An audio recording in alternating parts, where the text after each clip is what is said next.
ദിവസമായി പോകുന്ന ഒരു ടൂർ ഉണ്ട് സഹോദരങ്ങളെ. കഴിഞ്ഞ ആഴ്ച വയനാട് ജില്ലയിലെ പനമരത്ത് വകതിന് പോകുമ്പോ ഞാനുണ്ട്, എന്റെ സുഹൃത്തുക്കളുണ്ട്, ഞങ്ങൾ എല്ലാവരും കൂടി പനമരത്ത് നിന്ന് വകതും കഴിഞ്ഞ് വയനാടിന്റെ മലനിരകളിലൂടെ മഞ്ഞുതുള്ളി പെയ്തിറങ്ങുന്ന മാസ്മരികമായ മനോഹാരിതയിൽ മദാരസയെ പോലെ മയങ്ങിക്കിടക്കുന്ന മലനാടിന്റെ മനോഹാരിത കാണാൻ വയനാടിന്റെ കാട്ടുതീരങ്ങളിലൂടെ നടന്നു പോകുമ്പോ ആ സമയത്താണ് സംഘാടകർ പറഞ്ഞു, ഉസ്താദേ ഇവിടെ കുറുവാ ദ്വീപ് എന്ന് പറയുന്ന ഒരു ദ്വീപുണ്ട്, കാട്ടിന്റെ ഉള്ളിലോട്ട് ചങ്ങാടത്തിൽ അവിടെ പോയാൽ കുറുവാ ദ്വീപിന് 7 ദ്വീപുകളാ, അതിലൂടെ വെള്ളത്തിൽ തടാകം കടന്നു പോകണം.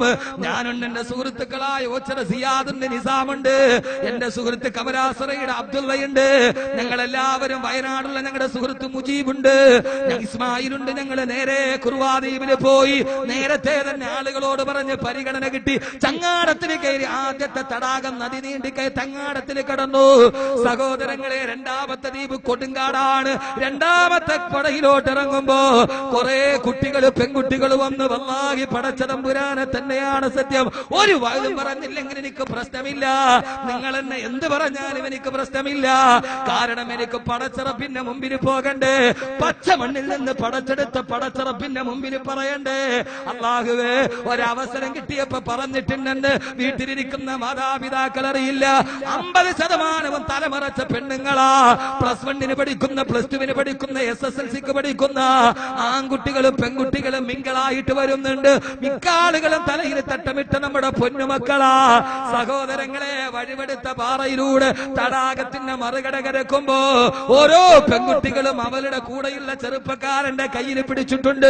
അവര് സഹോദരങ്ങളല്ല, അവര് ഭർത്താവല്ല, അവരാങ്ങളമാരല്ല. +1 പഠിക്കുന്ന കുട്ടി ചെറുപ്പക്കാരന്റെ കയ്യിൽ കോത്ത് പിടിച്ചിട്ട് അവർ ഈ തടാകത്തിന്റെ നദി കടക്കുകയാ. വഴുവടുപ്പുള്ള പാറയിലേക്ക് കൊലിസിട്ട് കാലിത വിട്ടുമ്പോ പാറയൊന്ന് വഴുതി പോകുമ്പോ കയ്യിൽ പിടിച്ച ചെറുപ്പക്കാരന്റെ തോളിലേക്ക് ചാഞ്ഞു വീണ് അവനോടുകൂടെ വെള്ളത്തിലേക്ക് താഴെ മറിഞ്ഞു വീണ് പെണ്ണ് താഴേക്ക് മറിഞ്ഞു വീണുമ്പോ ആ സമയത്ത് കൂടെയുള്ള സഹപാഠിയായ ചെറുപ്പക്കാരൻ കൈകൊണ്ട് താങ്ങിയെടുത്ത്, ഏറെ ഞാൻ പറയുന്നില്ല, ഞാൻ ആദരിക്കുന്ന സ്നേഹിക്കുന്ന ബഹുമാനരായ വ്യക്തിത്വങ്ങൾ ഈ സദസ്സിലുണ്ട്, സയ്യിദന്മാരുണ്ട്, തങ്ങന്മാരുണ്ട്, അതുകൊണ്ട് ഞാൻ പറയുന്നില്ല. താങ്ങിയെടുക്കുമ്പോ അവന്റെ കരതലങ്ങൾ എവിടെയൊക്കെയാണ് സ്പർശിക്കുന്നതെന്ന്.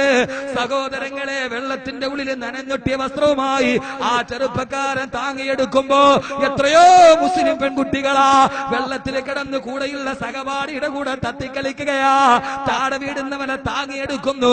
സഹോദരങ്ങളെ, ഞാൻ കണ്ട കാഴ്ച എന്തെന്നറിയോ? കുട്ടികളുടെ മാത്രമല്ല, കുറെ കുട്ടികൾ, ആൺകുട്ടികൾ, ഒരു 16-17 വയസ്സുണ്ടാകും, സാരി ഉടുത്തൊരു പെണ്ണിനെ എടുത്തിട്ട് വെള്ളത്തിലിട്ട് കുളിപ്പിക്കുകയാ. ആ സമയത്ത് ഞാൻ വിചാരിച്ചു, പടച്ചറപ്പേ, ഇതാരാ? കരയിലിരുന്നിട്ട് പെൺകുട്ടികൾ വിളിക്കുന്നു, ടീച്ചറേ, ടീച്ചറേ. ആരാന്നറിയോ? വേലി തന്നെ വിളവ് തിന്നുകയാ. ടീച്ചറിനെ ആ ശിഷ്യന്മാര് കുളിപ്പിക്കുന്നത്. പൊന്ന് സഹോദരങ്ങളെ, നിങ്ങൾ എന്താ പറയുക? ഉസ്താദേ, ടീച്ചർമാര് നോക്കാനില്ലേ? അധ്യാപകൻ നോക്കാനില്ലേ? സാറന്മാര് കൂടെ പോകുന്നില്ലേ? ഇതെല്ലാവരെയും ഞാൻ പറയുന്നതല്ല. അങ്ങനെ ആർക്കെങ്കിലും അധ്യാപകരാരെങ്കിലും ഉണ്ടെങ്കിൽ ക്ഷമിക്കണം. മാതാപിതാ ഗുരു ദൈവം. മാതാവ് പിതാവിനെ കാട്ടിത്തരും, പിതാവ് ഗുരുവിനെ കാട്ടിത്തരും, ഗുരു ദൈവത്തെ കാണിച്ചു തരുമെന്നാണ്. ഗുരു കാണിച്ചു കൊടുക്കേണ്ടത് ദൈവത്തെയാണ്, അല്ലാതെ വാത്സ്യായന്റെ സൂത്രത്തെയല്ല. എന്റെ പ്രിയപ്പെട്ട സഹോദരങ്ങളെ,